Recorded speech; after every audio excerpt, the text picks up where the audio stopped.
सपनों की दुनिया में अब एक नई चमक लाएं। अपने घर की रौनक में चार चांद लगाएं। थकी हुई दीवारों में नया जोश ले आएं। इंटेलेक्स पेंट्स के संग जिंदगी में कुछ अच्छी यादों को बना दे। 1800212349 पर। नमस्कार, मैं हूं प्रमोद और आप देखना शुरू कर चुके हैं दी-सड़कनामा.com। इस वक्त मैं आपको तस्वीरें सिविल हॉस्पिटल सिरसा की दिखा रहा हूं और रानिया में एक युवक की मौत हो जाती है और युवक की मौत के बाद परिजन हैं वो आरोप लगा रहे हैं कि उसकी मां ने ही उसकी हत्या करवाई है अपने प्रेमी से मिलकर। दरअसल मामला अवैध संबंध से जोड़कर देखा जा रहा है। अवैध संबंध का मामला ये बताया जा रहा है जिसमें मां ने अपने प्रेमी के साथ मिलकर ही बेटे की हत्या कर डाली। और ये रानिया के अनाज मंडी के पीछे का श्याम कॉलोनी का ये मामला है। और कल शाम को फ़ोन आता है उस लड़के का अपनी बहन के पास कि मुझे ये लोग मार देंगे, और उसके बाद जब उसको वापस फ़ोन किया जाता है तो वो फ़ोन है वो बंद आ जाता है और उसके बाद ये पता चलता है कि उस युवक की मौत हो गई। ये पूरे मामले को लेकर के हमारे साथ परिजन हैं, हम उनसे बात करेंगे। कल जो फ़ोन आया क्या कुछ कहा, उससे पहले भी जो बातचीत हुई थी कि मुझे मार देंगे, ये लोग जो है मेरे पीछे पड़े हुए हैं, इस तरीके की बात चल रही थी कल ही आई है। मतलब कल ही इनके पास कॉल आया है भी मेरे भाई का भी मेरे को मार देंगे, मुझे ले जाओ। पर उसके बाद पहले कोई हमारी बात नहीं होती थी क्योंकि 3 साल हो गए हमारा रिलेशन ही, मतलब मम्मी ने किसी के पास आने ही नहीं दिया उसको, ना हम आते थे ना जाते थे। पर उसने कल कॉल की मेरी छोटी सिस्टर को तो, और फिर सीधा डेथ की न्यूज़ मिली, हमें भी उसकी डेथ हो गई। और मतलब अगर वो कहती कि मैंने नहीं मारा, वो बोल रही है अगर उसने नहीं मारा तो फिर वो यहाँ पर क्यों नहीं आई अपने बेटे को देखने के लिए। मतलब हम सब रिश्तेदार यहाँ पर मौजूद हैं, वो अकेली ही नहीं है, बाकी सब हैं यहाँ पर। तो इसका हक तो बनता था ना यहाँ पर आने का। मतलब उसका जवान बेटा चला गया है इस दुनिया से, तो वो हमको घर में भी, अपने घर में भी नहीं रहने के लिए, बैठने के लिए दे रही। वो उसने भी हमें वहाँ से निकाल दिया।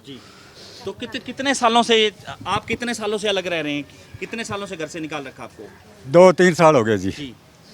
2-3 साल हो गए। तो जमीन भी आपने उनके नाम लगा दी? जमीन नाम लगवाने के बाद होया चक्कर, 2020 में लगाई थी जी। ते उसके साल बाद मैं मेरे प्यो को कर दिया करूँ जी। उसके बाद फिर नवे घर से जाएंगे, उस पड़ोसी पे आप बना के रखेंगे एक दूसरे से, आप ऐसे करेंगे हैं। मैं शर्म से मारा, किसको बता नहीं रहा था, शर्म में किसको बता नहीं रहा था। तो अब ये कब पता चला आपके बेटे की डेथ हो गई है, उनकी मौत हो गई है? कल पता चला या कल मेरे को रात को 11:30 बजे जो मेरी लड़की ने फ़ोन करा था, जी। भाई मर गया। तो आपको दिखा रहे हैं तस्वीरें कि किस तरह से पूरे परिवार के लोग जो जांच की मांग करें इस पूरे मामले में, कि कार्रवाई है वो की जाए, मां के खिलाफ कार्रवाई की जाए, इसके साथ उनके पति जो उनके प्रेमी हैं उनके खिलाफ कार्रवाई की जाए। कल जो फ़ोन आया था उससे पहले भी ये बताया जा रहा था कि मुझे मार देंगे ये लोग, ऐसा कोई फ़ोन आया था कल आया था जी। तो क्या हुआ उसके बाद? फिर आपने फ़ोन किया, फ़ोन बंद आया उसके हाँ बाद? जी। उसके बाद बंद हो गया, उसको मार फिर 10 बजे फोन आया से कहंदा वीरा पूरा हो गया, मर गया। जमीन का सारा रोला आ गया। तो जमीन का मामला ये? हाँ, ये जमीन का मामला है। पहले मेरे फादर के नाम पे थी, तो फिर हमारे गांव उमेंदपुरा में थी, डाणी में, जी। तो वहाँ से बेचकर 2017 या 18 के बीच में लगभग बेची होगी, तो मल्ले का गांव में ली।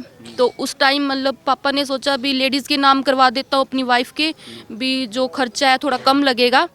तो मतलब उसके बाद मम्मा ने मेरे पापा के नाम करवा दी थी। तो वहाँ से बेचकर ये संगतपुरा डानी में आए, रानिया के पास है। तो पापा ने फिर मम्मा के नाम करवा दी ज़मीन, भी थोड़ा खर्चा कम लगेगा वाइफ के अकॉर्डिंग। तो फिर वाइफ मतलब कर देगी पापा को ट्रांसफ़र। पर उस टाइम उसने नहीं किया ऐसा। वो मतलब ज़मीन की मालकन बन गई। उन्होंने कहा मेरी ज़मीन है, सब कुछ मेरा है। तो मेरे पापा को उसने घर से निकाल दिया। पहले मेरे दादा को निकाला, फिर मेरे पापा को निकाला, और फिर उसके बाद हमारा भी आना जाना बंद कर दिया। उसने कहती थी कि आप यहाँ से मरे हुए हो, आप चले जाओ। और रात हम गए थे अपने भाई की, मतलब बॉडी तो पहले ले आए थे पुलिस वाले यहाँ पर हम घर गए तो उन्होंने हमें घर पे भी नहीं रहने दिया, हमें घर से भी निकाल दिया धक्के मारकर। चोट के भी निशान है जिस तरह से आप पहले हाँ, चोट के भी निशान है, बॉडी पे मतलब नील के निशान है, जो मतलब खून जम जाता है ऐसे निशान है, नील के निशान। तो फिर मामला यही है कि उसकी हत्या की है किसी ने नहीं, मेरी मम्मा और वो जो है क्या नाम है उसका, गिद्दड़ावाली वाला, उन्होंने। तो ये आपको जब पता चला तो आपने उनको रोकने का प्रयास किया पहले कि भी आप ऐसा ना करें? नहीं, ब्रदर को मारने का तो कल ही हमें पता चला। उसके पहले मेरे पापा आप को बता रहे थे कि मतलब आपके मारते, पापा को भी मारने का मेरे प्रयास पापा को मारते थे। हमने बहुत प्रयास किया उस टाइम, पर उसने यही कहती थी हमने नहीं मारा, हमें क्या पता किसने मारा है, हमें नहीं पता। तो मतलब वो मना कर देती थी। तो हम रानिया थाना में भी गए, तो वहाँ पर भी पुलिस हमारी कोई सुनवाई नहीं कर रही, क्योंकि ये जिस तरह से मौत के बाद फिर आप पुलिस के पास गए तो फिर कोई कार्रवाई करी पुलिस ने? नहीं, अभी तक कुछ नहीं किया जी। अभी तक कुछ नहीं। रात हम गए थे, रात उनका कोई मुंशी और एक होमगार्ड वाला था, उन्होंने कहा भी लिख के दे दो, यहाँ देख देंगे, सुबह रसीद दे दें। हमने बोला भी रसीद दो हमें। तो घटना का भी मुआयना नहीं किया पुलिस ने? कोई गई थी पुलिस, 112 पे फ़ोन किया था किसी रिश्तेदार ने, तो पुलिस मौके पे वहाँ पे गई, फिर उन्होंने यहाँ लेके पोस्टमार्टम के लिए उन्होंने लेके आए। क्या कार्रवाई की मांग करते बहन जी आप? हम यही करते कि हमारे भाई को इंसाफ मिले, जिसने इसको मारा है मेरी, तो उसको मतलब कड़ी से कड़ी सज़ा मिलनी चाहिए, क्योंकि उस लेडीज़ ने हमारा पूरा घर बर्बाद कर दिया, कुछ नहीं छोड़ा उसने। एक ही बेटा था, 3 चूड़ियाँ चाहिए बस। 3 लड़कियां, एक 3, वो अकेला ही था, छोटा था, मसा लिया, छोटे को मार दिया मेरे बेटे को। 3 लड़की, एक था माँ के पास है, 2 ब्याह दी है। अच्छा, 3 लड़कियां हैं, 2 शादीशुदा हैं, एक माँ के पास हाँ, है, माँ एक बेटा हाँ, उसकी डेथ होगी। हाँ। धन्यवाद। तो आपको दिखा रहे हैं तस्वीरें कि किस तरह से पूरा परिवार है वो कार्रवाई की मांग कर रहा है। ये रानिया के शाम कॉलोनी का जो मामला है वो क्योंकि कल युवक है उसकी डेथ हो गई, और ये बताया जा रहा है कि पूरे इस मामले को लेकर के अब जो कार्रवाई है उसकी मांग है वो कर रही है पुलिस है। इस मामले में पोस्टमार्टम होगी, पोस्टमार्टम के बाद जो मौत के कारण हैं वो पता चलेंगे, और पुलिस है वो कार्रवाई करने के लिए यहाँ पर पहुँच चुकी है। तो ज़्यादा से ज़्यादा इस वीडियो को आप शेयर जरूर कर दीजिए ताकि तमाम लोगों तक की जानकारी पहुँचे। बहुत बहुत शुक्रिया।